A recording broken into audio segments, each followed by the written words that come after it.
सत साहिब सतगुरुदेव की जय। बंदी छोड़ कबीर साहिब जी की जय। बंदी छोड़ गरीबदास जी महाराज जी की जय। स्वामी राम देवानंद जी गुरु महाराज जी की जय हो।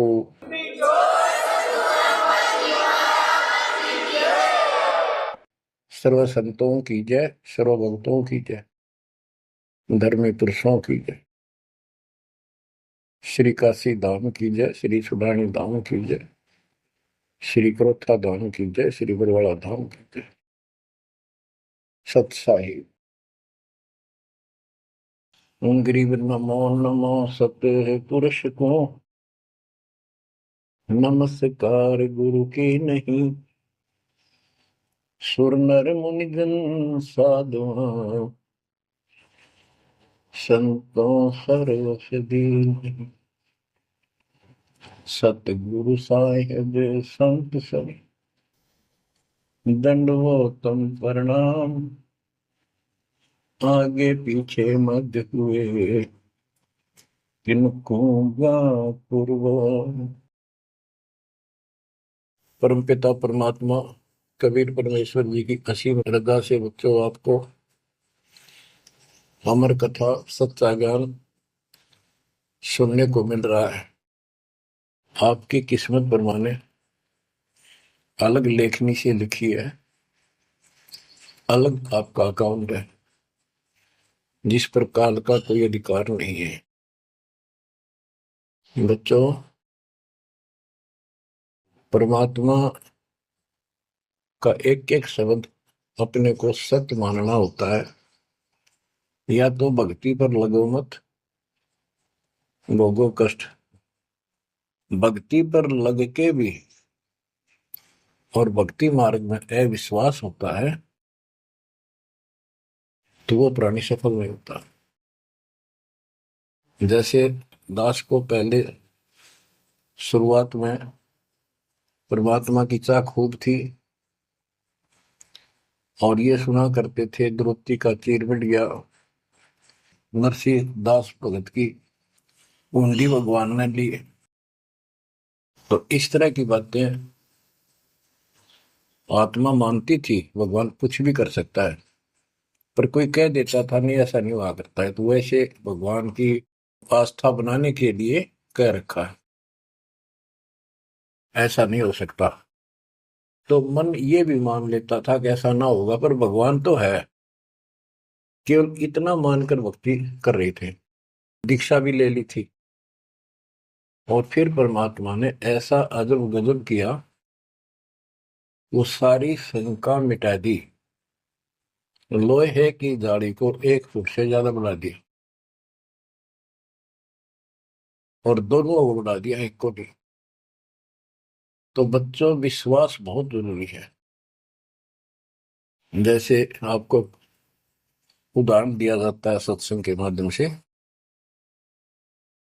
एक गांव के बाहर 2 साधक साधना कर रहे थे। एक 40 साल से बैठा था, आयु 60 के आसपास हो चुकी थी। दूसरा 4 वर्ष से साधना करने लगा था, वो भी घर त्याग कर बाहर आश्रम बना रखा था। तो बच्चों, वैसे तो साधना दोनों की ही शास्त्र विरुद्ध थी। पिछले संस्कार से प्रेरणा इतनी प्रबल हो जाती है कि आत्मा भगवान की तरफ तड़प जाती है, उसको खोज के लिए निकल पड़ती है और जैसा कोई मार्गदर्शन मिलता है उसी अनुसार अपना सारा जीवन कुर्बान कर देती है। उससे उसको कुछ तप मिल जाता है, बन जाता है और कुछ सिद्धियां आनी शुरू हो जाती हैं। उससे उसका वह बोलबाला हो जाता है। फिर उसकी मृत्यु के बाद वह एक यादगार बना दी जाती है। वो नरभाग आप तो नरक में गया, आने वाले उस गांव की कई पीढ़ियों को भी नरक भेजने का सामान तैयार कर गया। आने वाली पीढ़ियां उसी को मत्था टेक टेक के उस कब्र पे, उसकी मूर्ति पे और अपनी मनोकामना पूर्ण करवाती हैं। होता किसी का कुछ नहीं, पर वह भावना बन जाए, एकाधिक वैसे सूत बैठ जाए, दाव लग जाए। स्वाभाविक जो भक्ति ना करते उनका भी हो जाता है, वो तो उसका संसार होता। और वो नियमित उसका कर देते थे। अब हम भी ऐसे ही थे। अब बताना चाहता दास, फिर भी विश्वास बहुत काम करता है। भगवान उसके नंबर देता है अलग से, तो उसकी भक्ति में आस्था अगले जन्म में भी बनी रहती है इस तरह की क्रियाओं से। जो आस्तिक और नास्तिक दोनों क्रिया करता है, वो घर का रहता ना घाट का। एक देवदूत आया करता था ऊपर से, विष्णु जी के लोक से, और वो आकर के उन दोनों भक्तों से काफी देर तक चर्चा परमात्मा की करता था। प्रश्न करते रहते थे, भगवान ठीक है, वहां की व्यवस्था कैसी है। तो वो दोनों, ये देवदूत दोनों भक्तों के पास घंटों बैठ कर जाया करता था। देवदूत से भगवान ने पूछा भी, विष्णु ने, कहा जाता है, ये ऐसे ऐसे आपके भगत हैं बहुत गजब के, कुर्बान हाथ के लिए तो उस गांव में, और मैं वहां बैठ रहता हूँ कुछ देर जाके, आपके ऊपर तो कुर्बान है। तो भगवान बोले, विष्णु जी बोले, विष्णु भगत तो एक है, एक तो वैसे टाइम पास करे। देवदूत बोला, जी वो होगा जो 40 साल से आपके लिए कुर्बान घर छोड़ के आया हो। तो भगवान बोले, ना, दूसरा जो 4 साल से बैठा है वो भगत है, उसको मुझ पर विश्वास है और बड़े पर को विश्वास नहीं है। ये बात उस देवदूत का गले नहीं उतरा, ये तो हो ही नहीं सकता। तो भगवान ने समझ लिया कि देवदूत ये विश्वास नहीं मेरी बात पे। तो विष्णु जी बोले, भाई एक काम करना देवदूत, आज तू लेट जाना समय से, बस जिस समय जाता है,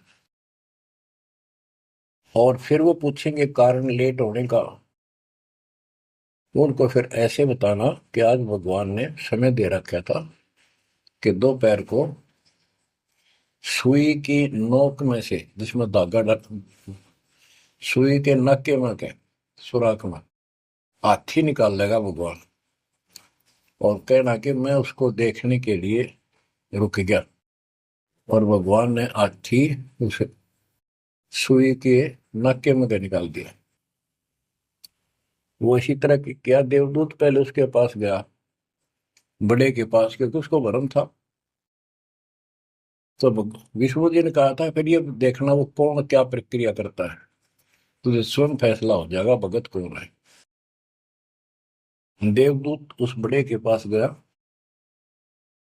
उसने भी ये जाते कारण पूछा कि क्या बात, देवता से लेट हो गए, आपकी बहुत इंतजार थी, और आपके साथ बैठकर भगवान की चर्चा करते थे, अच्छा समय व्यतीत होता था, क्या बात होगी, क्या कारण हो गया, लेट हो गया बस। देवदूत ने वही बताया कि आज दोपहर को भगवान ने एक लीला करनी थी, वो देख कर आया। तो भगत बोला, क्या लीला की, कि कमाल कर दिया भाई, हद कर दी। भगवान ने एक हाथी को सुई के नक्के में निकाल दिया। इसको देख कर आया मैंने, इसको देखने के लिए रुका था। भगत बोला, 40 साल वाला देवदूत, देवता, इसी झूठ बोल, किसी का दत्त जा, ये कभी हो सकता है?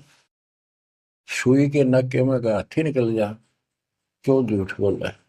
देवता होकर ऐसी बात कर रहा था। तो उस देव की भैंस उठ गई और उसके सारे अनुभव फेल हो गया। तो भगवान ठीक है, कहते तो कति डांगर है, जब इसको इतना विश्वास नहीं, भगवान कुछ नहीं कर सकता, तेरे जैसा घसियारा है, फिर भक्ति क्यों कर रहा है?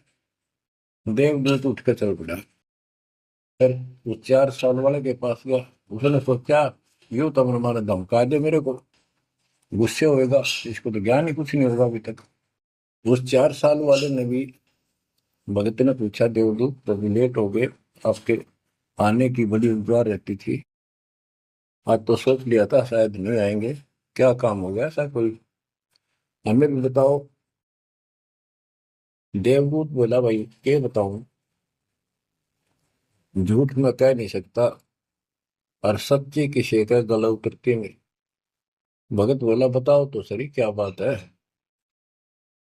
क्या दोपहर को भगवान ने एक लीला करनी थी, मैं उसको देखने के लिए रुक गया। क्या लीला थी?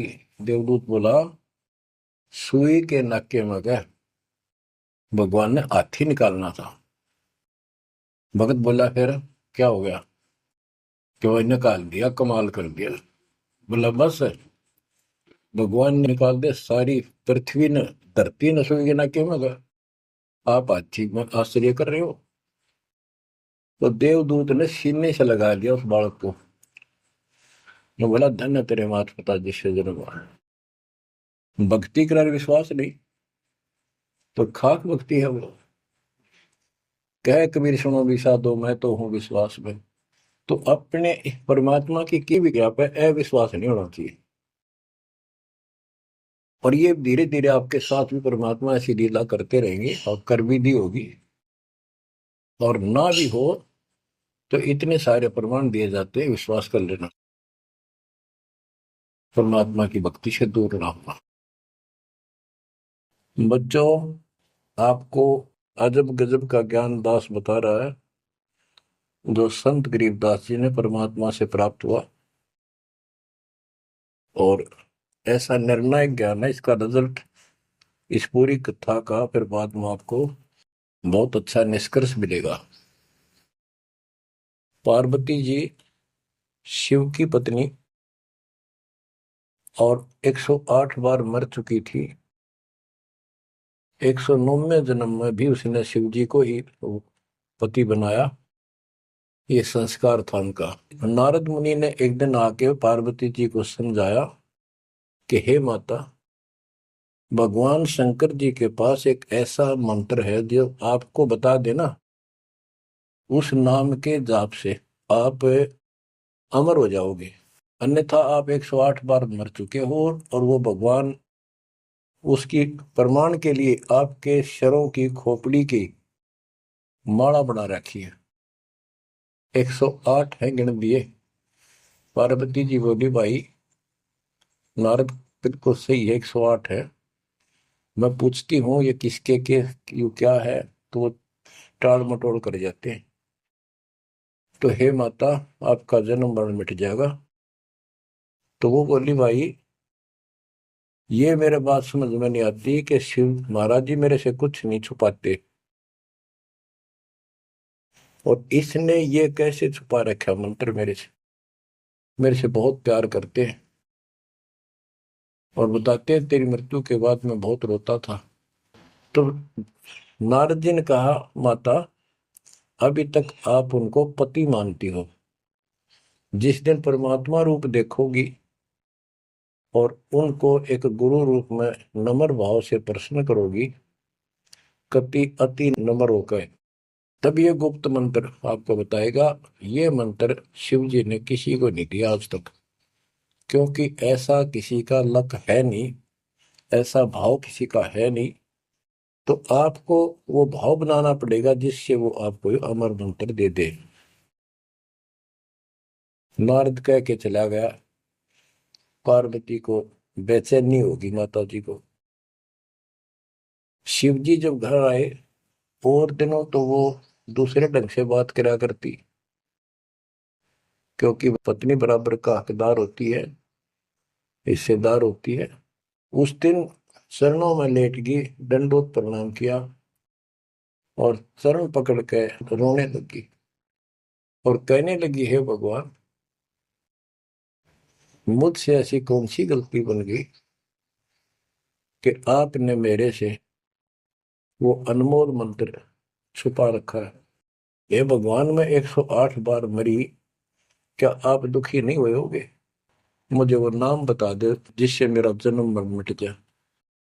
अब शिव जी उसके मुंह की तरफ देख रहा है, पार्वती की सारी आओ भाव को समझ रहा है। कहने लगा, पार्वती आज तेरे को कौन सा भगवान आत्मा मिल गया जिसने तेरी बुद्धि बदल दी? ये तेरी बुद्धि का ज्ञान नहीं है, तेरे को तो मैं जानता हूं। ये बात तेरे मन में भी नहीं आती थी। मैंने कोशिश भी की, भक्ति किया करो, आप कह देती थी आप भगवान हो, मुझे क्या जरूरत है, मैं भगवान के साथ हूं, मैं उनकी अर्धांगनी हूं। तब पार्वती जी ने बताया कि नारद जी आए थे उन्होंने मुझे ये सब बताया। तो भगवान शंकर बोले, पार्वती सुन ले, जितनी बार तू मेरा पागल जैसा हाल हो जाया करता था। एक बार तो राजा दक्ष के यज्ञ में जलकर मरी, तेरे अस्थि पिंजर को उठाए मैं 10,000 वर्ष तक घूमता रहा था। तो आप कंधे पर रख के और पार्वती पार्वती करता हूँ। तो एक सुदर्शन चक्कर आया, उसने काट के तेरे टुकड़े कर दिए शरीर के। जब मैं ठगा सा रह गया, मेरे हाथ कुछ नहीं बचा, फिर तेरा जन्म हो गया, शादी फिर होगी। वह भूल पड़ी। ये मंत्र ऐसा अजब गजब है, ये आम व्यक्ति को नहीं बताया जा सकता। भगवान शंकर जी ने कहा कि अब तेरी आत्मा सच्चे दिल से डिमांड कर रही है, अब मैं तुझे यू नाम दूंगा। गरीबदास जी बताते हैं कि जैसे सीप एक जानवर होता है, शंखला सा जैसे एक शंख होते हैं, इस टाइप के मजबूत शरीर का, और उसको सीप बोलते हैं। सीप, वह सीप जो है, गर्मी हो जाती है जब उसको अंदर पानी की डिमांड होती है, मोती बनाने के लिए उसमें प्रेरणा होती है, जैसे पशु में गर्भ धारने की होती है। उस समय सीप समुद्र के ऊपर आ जाती है, ऊपर बादल गरज रहे होते हैं, यदि उसका मुख खुला हो और बारिश की एक बूंद भी उसके मुख में चली जा, तो उससे मोती बनना शुरू हो जाता है। उस बूंद को लेकर शिप वापस समुद्र में गोता लगा जाती है, उसमें मोती बन जाता है। और यदि सीप का वो मुंह बंद हो तो सारा सामान बरस जाए उसके ऊपर, मोती नहीं बने। तो पार्वती को समझाया कि अब तेरी सीप का आत्मा का मुंह खुल चुका है, अब मैं यू नाम दूंगा, असर करेगा। और पहले तेरी सीप आत्मा का मुंह बंद था, इसलिए ये उन्मोद मंत्र ऐसे व्यर्थ नहीं कर सकता था। फिर कहा कि चलो, सुबह सुबह एकांत स्थान पर पहुंच गए। वहां एक सूखा वृक्ष था, पत्ते भी नहीं थे, उसके नीचे बैठ गए। और बच्चों वहां पर दोनों हाथों की ताली बजाई, तो आसपास के पक्षी उड़कर भाज गए, इतना शोर हुआ। और जो अंडे थे वो बच्चे बढ़कर उड़ गए। उसी वृक्ष की खोगड़ में एक खोखले स्थान पर तोते के अंडे थे।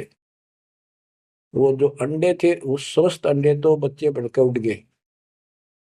अस्वस्थ था एक अंडा, कति खराब हो गया था, गंदा हो गया था, वो वही रह गया। भगवान शंकर को पता नहीं था कि इसमें कोई तोते के बच्चे भी है, अंडे भी हैं।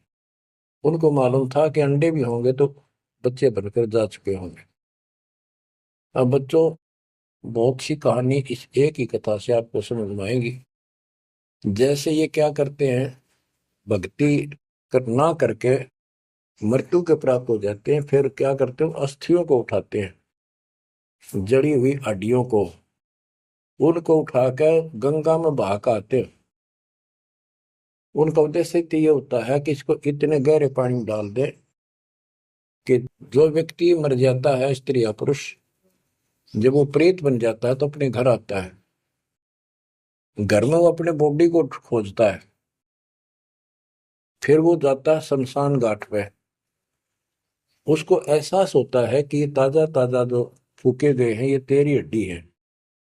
उन हड्डियों को अपनी मान कर उनके चिपक जाता है भूत। और फिर कभी घर और कभी उन हड्डियों के पास वहां चक्कर काटता रहता है और परिवार वालों को तंग करता है। तो क्या कर, इसीलिए उसको उन हड्डियों समेत उठाकर उसने इसी जगह डालते हैं, उसको भेदना नहीं लगता, और वो भटक भटक के चला जाता है। तो बच्चों, अब हमने न तो ये क्रिया करनी, क्योंकि हम भूत बनाए को नहीं, हमारी सच्ची भक्ति है, और उससे कोई समाधान नहीं हो जाता। तो इसी प्रकार जो दास बताना चाहता है कि मरने के बाद भी उन हड्डियों को भी वो जीव अपना मान रहा था कि मेरी है, उनके चिपक जाता है। इसी प्रकार जो गंदा अंडा हो गया था, वो आत्मा उसका चिपकी हुई थी कि मेरा है। हालांकि वो कति खत्म हो चुका था, कुछ दिनों में उसकी वो सूख जाता, खत्म हो जाता, फिर वो उसको छोड़ कर चलती।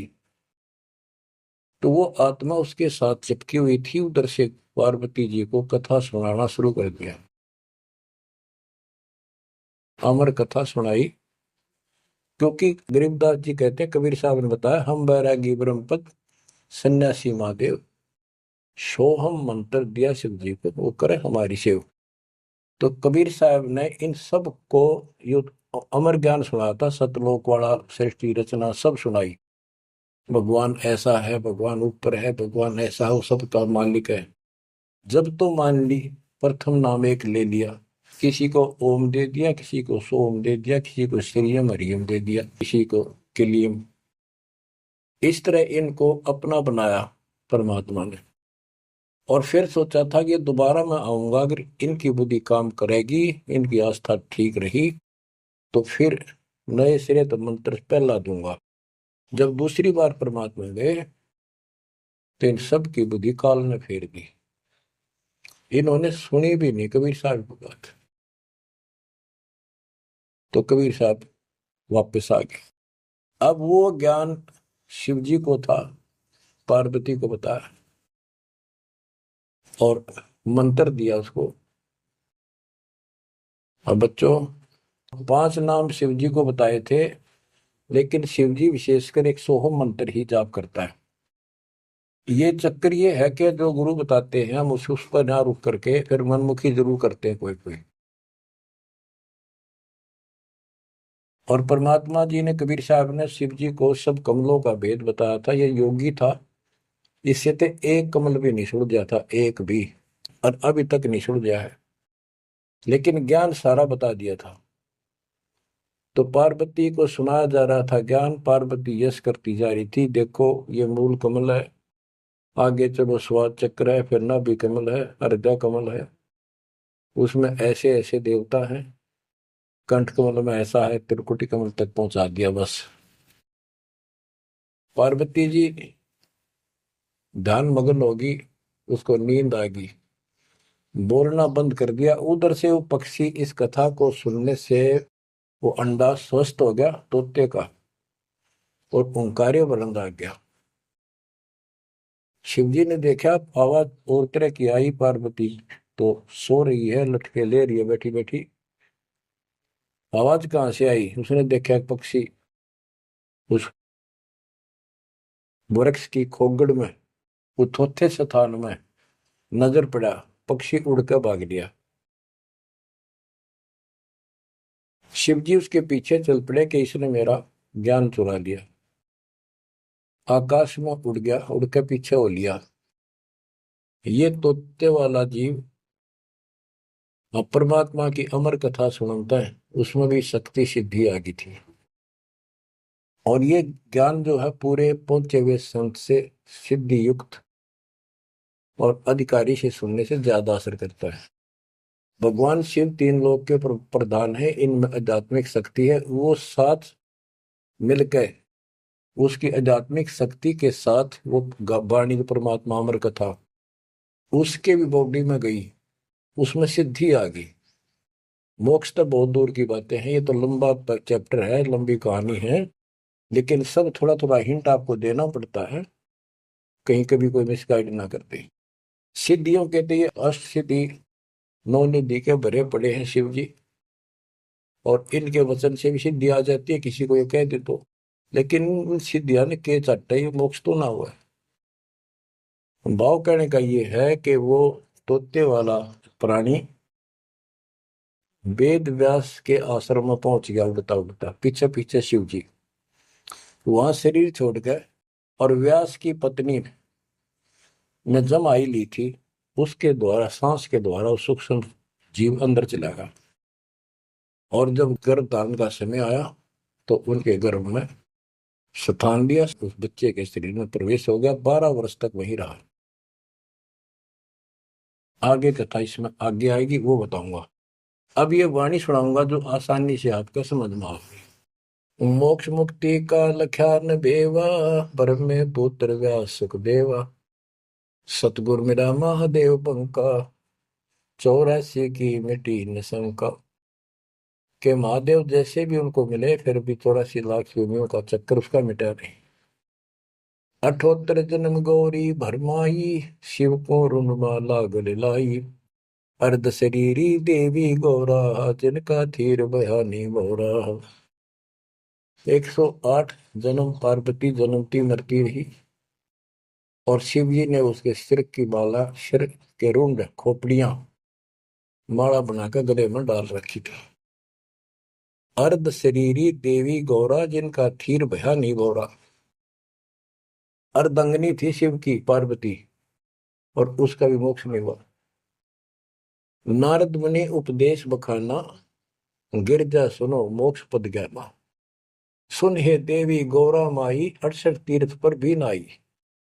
पिंड प्रदान किए कै बारा, खुला नहीं मुक्ति का द्वारा। जब पिंड प्रदान कहते हैं ना, पिंड प्रदान करने से भूत जुनी जा छूटे थे, पिंड प्रदान करंत गरीबदास जिंदा के नहीं मिला भगवंत। जैसे पार्वती भूत पड़ गई, पिंड प्रदान कर दिए, भूत जुनी छूट गई, और फिर पता नहीं किस दुनिया में चला जाता प्राणी। इसके संस्कार अच्छे थे, ये फिर मनुष्य जीवन, लड़की का जन्म हुआ, शिव जी के ब्याह गई। ये पिछले जन्म जन्मांतर की शक्ति भक्ति के कारण मनुष्य जीवन ज्यादा भी हो सकते हैं, लेकिन मोक्ष न होने से फिर 84 लाख योनियों में जाना था। इस पार्वती ने भी आगे भी जाएगी, शिव जी भी मरेगा, पार्वती भी मरेगी, और फिर ये 84 लाख योनियों में जाएंगे। कहते हैं चंद सूरज की आयु लग, जो जीव का रह शरीर। सतगुर से बेटा नहीं तो अंत कीर का कीर। अगर चांद सूरज की आयु तक भी जीव का शरीर रहे और पूरा सतगुरु मिला, नहीं तो अंत में कीड़े मकोड़े बनेगा। अब नारद जी बता रहे पार्वती जी को, सुन हे देवी गौरा माई, 68 तीर्थ पर भी नाई। पिंड प्रदान किए कै बारा, खुला नहीं मुक्ति का द्वार। सारे कर्म कांड कर लिए तेरे मृत्यु के बाद, तेरा फिर भी मोक्ष नहीं हुआ, फिर जन्म हुआ। रुंडमाला शिव के गले माही, सो देवी तुम जानो नाई। ग्रीव रुंडमाला शिव के गले, गेजा के सब शीश। भक्ति दुराई देव को ना परसा जगदीश। तुमरा देवी रूप विशाला, शिव तो पैर रहे रुंडमाला। भौतक पर लहो हो जाई, लंबी उम्र शिव कलिमाई। दीर्घायु शिव है अनुरागी, तुम देवी गौरी दिल त्यागी। मूल मंत्र ने नाम सुनाया, ताते कल्प हुए तेरी काया। महादेव देवनपति देवा, जाकी करी ने गौरी सेवा। कर बंधन कर शीश नवाओ, तन मन अर्पो शीश चढ़ाओ। शिव है मोक्ष मुक्ति के दाता, तो से भेद कहो गौरी माता। चरण गहो चिंतामणि केरा, ताते प्राण अगय हो तेरा। कमल रूप देवी दिल की न्या, नारद मुनि उपदेशी चीन्या। जब आए शिव मंदिर अवधूता, देवी चरण लिए सतरूपा। अब कहते नारद के कहने से पार्वती जी ने, गौरी देवी ने कतिक पाक साफ दिल कर लिया, कमल की तरह। कमल के ऊपर कोई मैल नहीं होता, ना कोई धूल टिकती है, ना जल टिकता है, ना कोई कीचड़ टिकता है। तो ऐसा साफ दिल किया, और जब शिवजी घर पर आए, उनके चरणों में चरण लिए सतरूपा। सच्चे भाव से चरण लिए। चरण पकड़ रोवत है बाला, मोरे शीस किए रूपमाला। मोसे भक्ति दुराई देवा, न जाने नी तुम्हारी सेवा। मोसे भक्ति दुराई स्वामी, हमसे भेद कहो निज दामी। मैं अबला हूं बाला बोली, पार निभाओ हमारी डोली। कति चरण पकड़ के कहने लगी, मैं तो बोली सी लड़की हूं, और मेरा बेड़ा पार करो। बच्चों, ये सारी कहानी आपको मौखिक सुना दी, इन वाणियों में सारा इसी का निष्कर्ष है। अब क्या बताते हैं, गृह मूल मंत्र महबूब का एक सुनाओ मोही। पार्वती जी कहती है शिव जी को कि उस परमात्मा का समर्थ शक्ति का जो मूल मंत्र है वो मुझे बता दो। अब इन मूल मंत्र का पता नहीं, जिस भी नाम को ये गुप्त रखते हैं जो विशेष नाम के पास है उसी को मूल मंत्र मान रहे थे। गिरी मूल मंत्र महबूब का ए सुनाओ मोही, युगन युगन के पातक कटे छूटे तेंद्र द्रोही। पूर्व जन्म की कथा सुनाओ, मूल मंत्र हमें शिव गोराओ, भूल रही भवसागर हम ही, मोक्ष मुक्ति के दाता तुम ही। शिव बोले सुन देवी बाता, को उपदेशी मिला विदाता, ये तो ना ही ज्ञान तुम्हारा, हम सो भेद कहो परवार। कि आज जैसे तू बोल रही है कि तेरी बुद्धि की बात नहीं, तुझे कौन ऐसा भगवान आत्मा मिल गया जिसने तेरा मन फेर किया। गिरजा कह सुनो शिव स्वामी, तारण तर आदि घरनामी, नारद मुनि उपदेश समोदम, दीन ज्ञान ध्यान परमोदम। शिव समर्थ बोले हैं जब ही, गौरी ज्ञान सुनाया तब ही। कोटि कल्प प्रलय युग बीती, ज्ञान ध्यान सब ही परचिति, तुमरा मन नारद मुनि फेरा, सुनो ज्ञान तुम गौरी मेरा।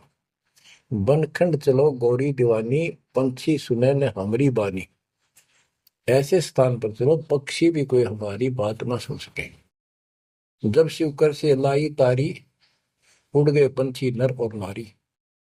जहां एक सूखा तरवर ताक्या, वहां पर एक सूखा वृक्ष देखा, शिव को आसन तहां वहां रखा, उसके नीचे अपना आसन लगा दिया, पार्वती को साथ बैठा दिया। जहां एक गंदा अंडा तिस्माही, तिस जानत समर्थ साई। योग असंख्य कल्प बरमाया, पूर्व जन्म कोई पिछला आया। अब तुम सुनो गौरी मेरा ज्ञाना, आसन मुख पर कोटिसाना। आसन पदम लगाओ गौरा, मेर दंड सुधा कर भोगा। गरीब आसन पदम लगाए कर भंवर चुड़ाओ सुन, अनहद नादू बाजे ही जहां लगाओ धुन। और क्या बताते हैं कि उस वृक्ष की खोगड़ में गंदा अंडा पड़ा था, और उस गंदे अंडे वाले जीव के असंख्य जन्म 84 लाख योनियों में हो चुके थे।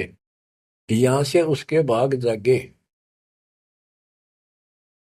और तो पक्षी बन के उड़ गए, वो पक्षी बन नहीं पाया, और बाद में उड़ा जब उसने सारी कथा उसके ऊपर असर कर गई। जैसे बच्चों बहुत बार बताते हैं, दास आपको बताता है कि ये अमर कथा जो गरीबदास जी की वाणी है, यह शिव जी वाली अमर कथा से कई हजार लाख गुना ज्यादा शक्तिशाली है, ज्यादा प्रभावी है। अब ये कथा सुनाने का मुझे कोई उद्देश्य नहीं, इसमें से ऐसा निष्कर्ष निकालूंगा आप हैरान रह जाओगे। जैसे एक सर्प कांटे का इलाज करता है, अब तो दवाइयां चल गई, पहले गार्डू होते थे, मंत्र बोलकर जहर तार देते थे। जिसको सर्प ने काट लिया वो अचेत हो जाता था, कति बेहोश जैसे मर गया हो, सांस सांस आते थे। और गार्डू क्या करता है, एक मंत्र 5-4 पंक्तियां होती हैं, उसको सिद्ध करता अपने जीवन में, 5 4 7 10 साल लगा के वो वाणी सिद्ध हो जाती है। फिर तो उसको बोलता रहता उसके ऊपर साथ बैठ के उस सर्प जैसे व्यक्ति पर।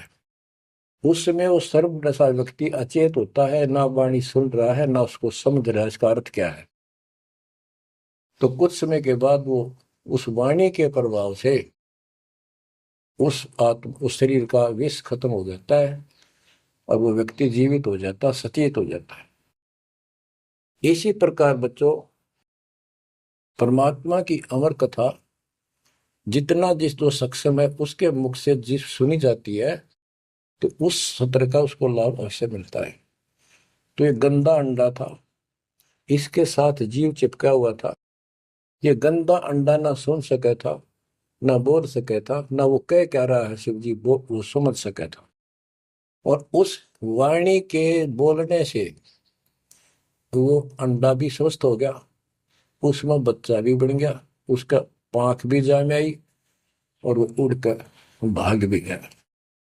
इसी प्रकार जो आज मानव के ऊपर रहम हुआ है, गरीबदास महाराज जी की अमरवाणी इससे भी ज्यादा स्ट्रॉन्ग है।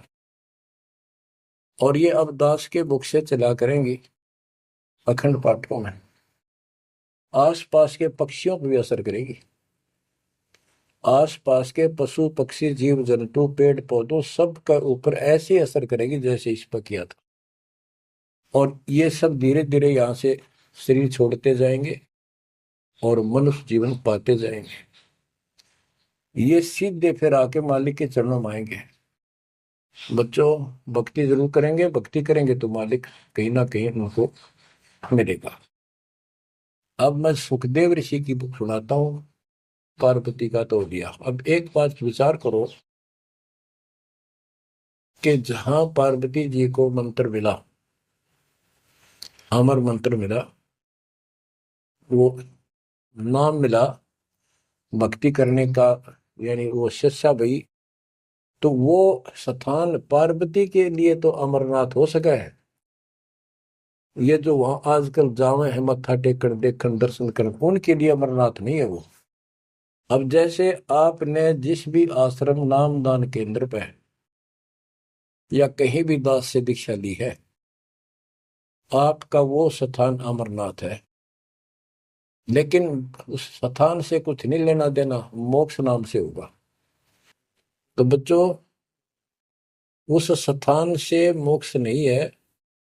वो स्थान तो आपको जिंदगी भर याद रहेगा, मुझे वहां दीक्षा मिली थी, बस इतनी बात है, और ये अमर ज्ञान मुझे प्राप्त हुआ था। लेकिन मुक्ति नाम से होगी। और जो बोले आत्मा इतने ऊंचे पहाड़ों पर जाते हैं दर्शन करके आवांगे। अब विचार करो, जैसे दास ने बहुत बार समझाया आपको, ये तीर्थ क्या होते हैं, ये धाम क्या है। जैसे पार्वती को वहां नाम लिया, नाम लेकर अपने घर ना आएगी, अब भक्ति करिए, वहां क्या रखा है। अब जैसे तीर्थ है, वहां किसी ऋषि ने भगत ने कोई तालाब का सहारा तक, क्योंकि पहले पानी नहाने धोने का पीने का तालाब ही होते थे, कुएं भी बहुत गहरे होते थे, एक आदमी नहीं खोद सकता। तो वहां बैठ कर अपनी भक्ति करता था, जैसे भी उसने डले डोए। क्योंकि सत साधना तो आपको ही मिली है, पूरे विश्व को चार चार युग के बाद मिलेगी। तो वो जैसे भी तप किया, कुछ किया उसने, जैसा भक्ति की, उस आधार से वो उस लोक में चला गया। और अब वहां कुछ नहीं। अब जैसे हम किसी का एक हमाम दस्ता ले आते थे और उसमें सामग्री कूटते हवन की और वापस देते थे मांझ धो के। हमाम दस्ता होता है लोहे का उखड़ सा, एक डेढ़ एक फुट का उसका मुसड़ सा होता है लोहे का ही, उससे वो कूटते हैं, जैसे चटनी कुटा रहे कुंडी में। तो हमाम दस्ते में थोड़ी बहुत स्मेल थी, और 5-4 दिन में वह भी खत्म होगी।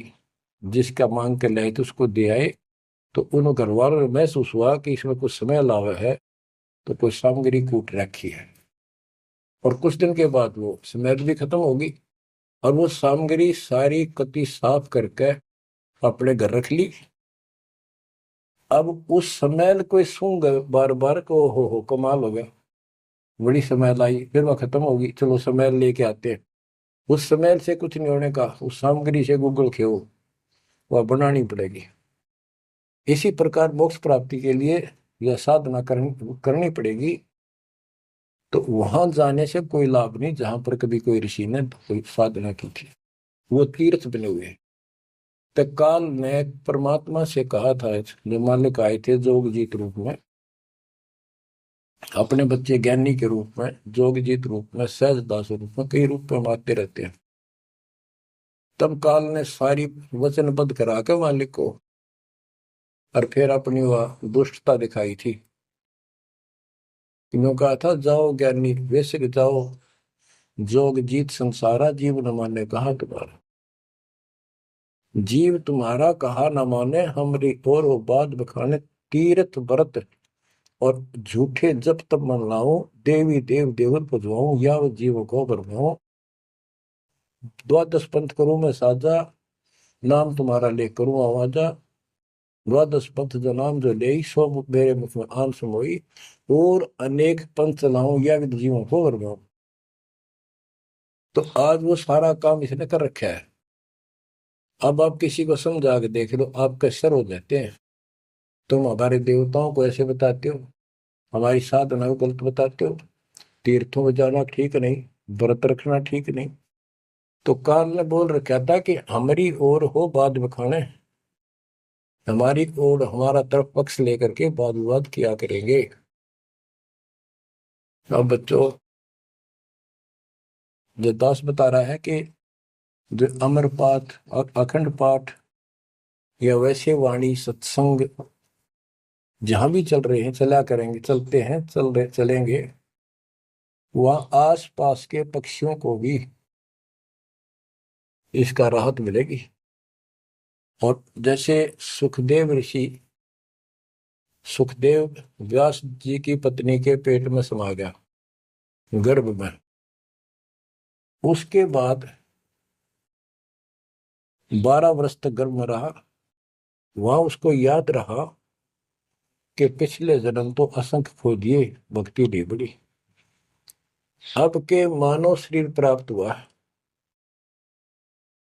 और बाहर जाते भूल पड़ जाती है तो जुल्म हो जाता है। इस डर के मारे गर्भ से बाहर लिया।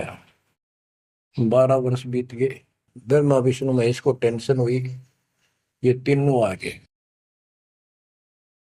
इन्होंने कहा कि सुखदेव बाहर आओ, 12 वर्ष तक गर्भ में ठीक नहीं, हमारी मर्यादा खत्म होती है।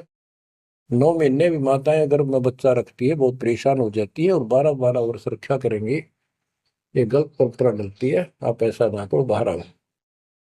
तो सुखदेव ऋषि ने कहा कि हे परवरदिगारो, हे भगवानो, अब मुझे ज्ञान हो गया, बाहर आती है आपकी माया, यह त्रिगुणमयी माया हमें अचेत कर देती है, सब बुला देती है, इस माया में रोक दो, फिर मैं बाहर आऊं। इन्होंने कहा भाई ज्यादा हम भी नहीं रोक सकते, ये हमारे से भी बहुत ज्यादा प्रबल है, हमारे बस की बात नहीं है, बस कुछ सेकंड के लिए रोक सकते हैं। तब उसने कहा जी कुछ सेकंड के लिए रोक दो। तो कुछ क्षण के लिए रोकी, इतना में सुखदेव बाहर आया। तो उसको भक्ति की प्रेरणा बनी रही, भगवान की याद रही। उसी समय 9 नाथ 84 सिद्ध, यानी 93 बच्चे और लड़के पैदा हुए, ऐसा इत्तेफाक था, संस्कार था उनका। उनको भी ये बातें याद रही, उनमें से 9 तो नाथ बन गए और 84 सिद्ध कहलाए। उन्होंने भक्ति की प्रेरणा बन गई, बचपन से ही मालिक की याद बनी रही। लेकिन सच्चा सतगुरु ना मिलने से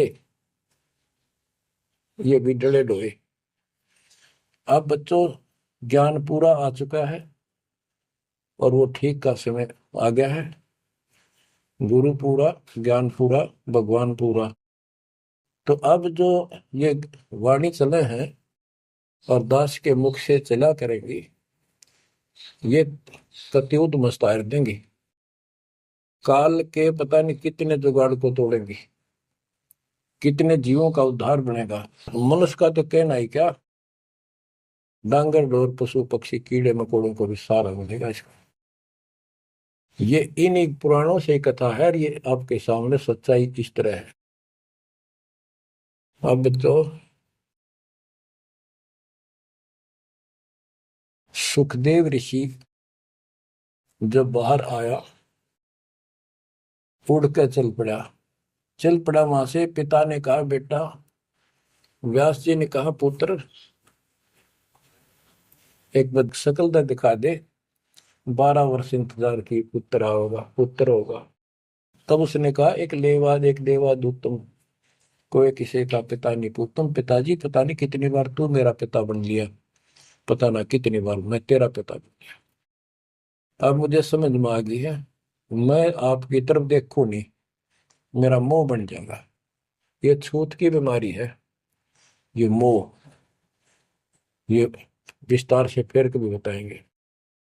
और ये हम आप लावा जान के, लेकिन ये उसकी गलती थी, ज्ञान ना होने से इसने इतना ही समझ थी, तो वो उस समय गलती कर गया। चलो जो भी इसकी सोच थी, उस आधार से ये वहां से चल पड़ा, पिता पीछे पीछे मोह में दूर तक गया, वहां से आकाश में उड़ गया, अंतर्ध्यान हो गया, आगे जाकर फिर प्रकट हो गया। अपने और नाल जो बच्चे की नाभि से, माँ की नाभि से चिपकी होती है, वो गेल बाहर आकर टूट गई, टूट कर बाहर आ गई। वो बाद में काटा करते हुए बिना कटवाई कंधे पर घेर कर उठ गया, आगे काटूंगा। अब आकाश में उड़न की सिद्धि उसमें उस मंत्र से आ गई, वो अमर कथा से। अमर कथा में शिव जी ने पूर्ण परमात्मा की महिमा बताई, जो कबीर साहब ने उसको सुना रखी थी। इसमें काफी प्रकरण है, अब इतना समय नहीं जो मैं वो शायरी बताऊंगा आपको। कभी परमात्मा ने दया की बड़ी जेल में, फिर उनको विस्तार से समझाया करेंगे। तो कहने का भाव ये है कि सुखदेव ऋषि को अभिमान हो गया कि मैं बहुत बड़ा सिद्ध पुरुष हूं, आकाश में उड़ जाता हूं। तो बच्चों, स्वर्ग में जाने लग गया, और स्वर्ग के देवता ऋषि महर्षि सब उसको, उसकी जो है ना पूरी वो करे, सम्मान करें, उसकी आरती तारे कि बड़ा धन भाग है तेरे, बड़ी सिद्धि प्राप्त कर लिए। इन इतना पता सिद्धि आएगा, और जन्म से ही छोटी उम्र में आपको इतना कुछ प्राप्त हो गया, आप तो बड़े पहुंचे हुए हो। तो सब उसकी खूब अच्छी तरह प्यार रखे, महिमा गाओ। एक दिन उसको, उसने स्वर्ग में जाने की इच्छा व्यक्त की विष्णु जी के लोक में। वहां उसको इसलिए नहीं जाने दिया कि उसका गुरु नहीं था। विष्णु जी तक बात गई। विष्णु जी ने पूछा कि हे ऋषि जी, आपने गुरु नहीं बना रखा? अगर नहीं, गुरु की क्या आवश्यकता है महाराज, ये गुरु बना रहे वो नहीं आ पाए और मैं बिना गुरु के आ गया। विष्णु भगवान बोले ठीक है, वो अलग बात है, या वही रह सकता है जो पहले गुरु बनाओ। फिर एक बीमारी और अहंकार के, मेरे बराबर पृथ्वी पर कोई गुरु नहीं, मैं बाल ब्रह्मचारी, वहां कोई ऐसा संत नहीं, मैं बनाऊं गुरु किसको? विष्णु जी ने कहा कि राजा जनक मेरे परम भक्त है, आप उनसे दीक्षा लो। यूं कह के विष्णु जी चले गए, उसको बाहर निकाल दिया पार्षदों ने।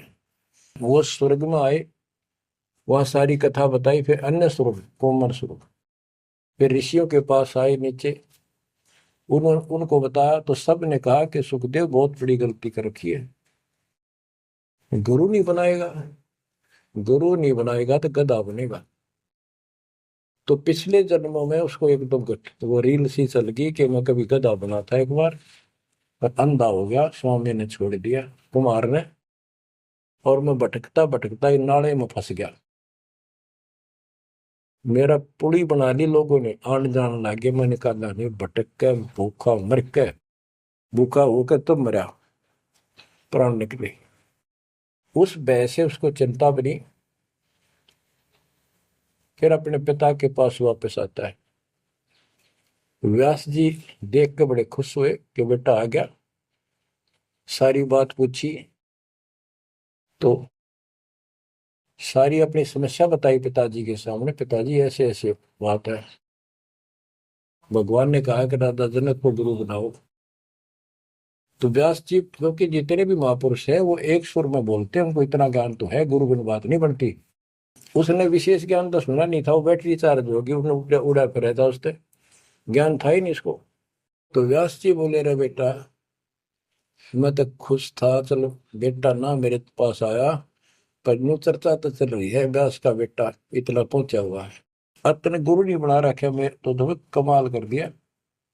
तो दो कोड़ी का जीव नहीं, कल ना ये तेरा प्राण छूट जाएंगे या बैटरी खत्म हो जाएगी और नरक में जाएगा बेटा, गुरु बिन बात बढ़ती है। तो आखिर में हार कहने बोला, हे गुरुदेव, हे पिताजी, मैं कैसे गुरु बनाऊं राजा जनक को? राजा जनक गृहस्थी भाई, ओए होए, और कैसे शीश निभाऊं जाए, जनक विदेही राजा भाई, कैसे शीश निभाऊं जाई। ओहो। सुखदेव बोले ज्ञान विवेक का, हमने स्त्री का मुख नहीं देखे। तो उसके पिताजी बोले जो भगवान ने कह दिया, और तू अब भी अगरम बगरम कर रहा है, एक अन्य का जीव नहीं, तेने ज्ञान भी क्या आएगा, कहाँ जाएगा फिर तू, वहां तेरे को पढ़ने नहीं देंगे स्वर्ग के अंदर। जो मरता क्या नहीं करता, राजा जनक के द्वारे गया, वहां चरणों में माथा टेका और अपने कल्याण का मार्ग पूछा। बच्चों, क्योंकि यहाँ समय बहुत कम मिलता है, इससे बहुत सी जानकारी होगी आपको, अजब गजब ज्ञान होगा। क्योंकि अभी तक दास ने आपको केवल प्रमाण दिखाए, सारे ग्रंथ सुन जाए और एक नंबर का ज्ञान आपके हृदय में जमा दिया कि जो दास कह रहा है वो सारी सच्ची है। अब दास कोड वर्डों में, संकेतों में भी ज्ञान समझाएगा, तो भी आपकी आत्मा गिल्ला कैच करेगी साथ के साथ। गरीब गोता मारू स्वर्ग में, जा बैठो पाताल, गरीब दास ढूंढता फिरो अपने हीरे मोती लाल। आप वो हीरे मोती लाल हो बच्चों, आप सामान्य आत्मा नहीं हो। जब परमात्मा आपको कैसे रंग रहा है, रंग में कैसे दूध अमृत पिला रहा है आपको घर बैठे, आपको नहीं पता इसका क्या प्रतिफल होगा। बच्चे को माता पिता दूध पिलाते हैं, बढ़िया भोजन खिलाते हैं, उनको पता है कि इसको कितना इसका लाभ मिलेगा। बच्चे को ज्ञान नहीं होता, वो धक्के तो पिलावे, खेलने लग रहा हो, माँ लाओगी बुला के, आजा भाई आजा बेटी, दूध पियावेगी। बस दूध पीता पीता भी इन्होंने सोचा है, बच्चा अब छोड़ दे, जल्दी ही डांक ठोकूं, बाहर खेल का हो। अब वह दूध पिया के फिर छोड़ देती, जा भाई खेल है तू। तो बच्चों, ये अमृत दूध है आपकी आत्मा के लिए। अपना काम करो, संसारी काम करो, फिर तो दिन का जो होमवर्क क्लास वर्क है वो भी करो, तो ज्ञान का जो असर है ये व्यर्थ नहीं जाएगा। आपकी आत्मा को इतनी ताकत दे देगा जिसमें भक्ति बिल्कुल सुदृढ़ हो जाएगी, सुरक्षित रहने लग जाएगी। क्योंकि मन में दोष नहीं रहेगा, कोई गलती करे बनेगी नहीं, तो सब कुछ सुरक्षित रहेगा। आपके मोक्ष के लिए परमात्मा ने कसर नहीं छोड़ रखी, जो भी संभव व्यवस्था है वो सारी कर दी है। बच्चों, तुम भी दया करियो, रहम करियो उस परम पिता पे। और इस दास की उम्र देखो, और दास कहाँ है 9 साल से, ये देखो, और यहां से आपके लिए क्या कर दिया उस दाता ने। उस मालिक को देखो ध्यान से। आप बालक नहीं हो, आपकी आत्मा में समझ आ जानी चाहिए कि ये क्या हो रहा है। कुर्बान हो जाओ, संसार की भूल जाओ बातों को, जो ज्ञान हम देते हैं उसके ऊपर समर्पित हो जाओ। तन मन धन सब अर्पिए, भक्ति मुक्ति के काज, जिनके उनमें बंदगी के इंद्र का राज। बच्चों, इंद्रिय कर्म न लग लगार, जो भजन करे निर्दुंदरे, गरीब दास जग कीर्ति होगी, जब लग सूरज चंद्रे।